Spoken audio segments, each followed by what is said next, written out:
सूर्य पूरब में उगता है, कब से उगता है पता नहीं, तो अब इसको भी संविधान की मंजूरी चाहिए क्या? एक भी व्यक्ति हिंदुस्तान की भूमि पर जब तक जीवित है तब तक भारत हिंदू राष्ट्र है।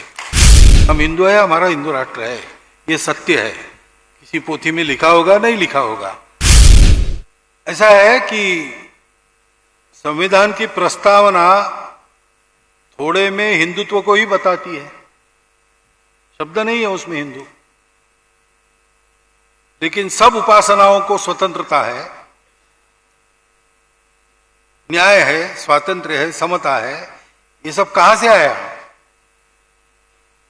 डॉक्टर बाबा साहब अम्बेडकर साहब ने कहा है कि ये मैंने फ्रांस से नहीं लिया, ये तथागत बुद्ध से लिया। बंधुभाव उन्होंने कहा है, संसद में भाषण में कहा है, बंधुभाव यही धर्म है। तो धर्म पर आधारित संविधान ये किसकी विशेषता है? ये हिंदू राष्ट्र की विशेषता है। यद्यपि हिंदू शब्द का उपयोग नहीं किया, हिंदू शब्द के बारे में रिजर्वेशंस भी होंगे, लेकिन स्वभाव से तो सब लोग वही थे। उन्होंने जो निर्माण किया उसमें उसी की छाया है। फिर हिंदू राष्ट्र बहुत पुराना है।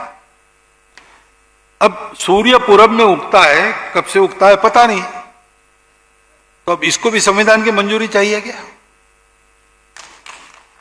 हिंदुस्तान हिंदू राष्ट्र है भाई।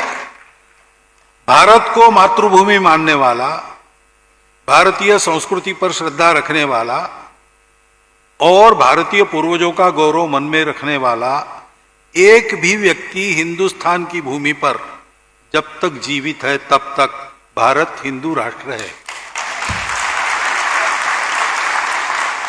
यह संघ का विचार है। और इसलिए हिंदुस्तान हिंदू राष्ट्र है। कभी मन में आया संसद के कि बदलो और उसमें शब्द डालो, वो डालेंगे, नहीं डालेंगे तो भी ठीक है। हमको कुछ उस शब्द से मतलब नहीं है, क्योंकि हम हिंदू है, हमारा हिंदू राष्ट्र है, ये सत्य है। किसी पोथी में लिखा होगा, नहीं लिखा होगा, जो है सो है, वो बदलेगा नहीं। इसलिए उस झंझट में न पड़ते हुए ये समझना कि जन्म आधारित जाति व्यवस्था ये हिंदुत्व का हॉलमार्क नहीं है।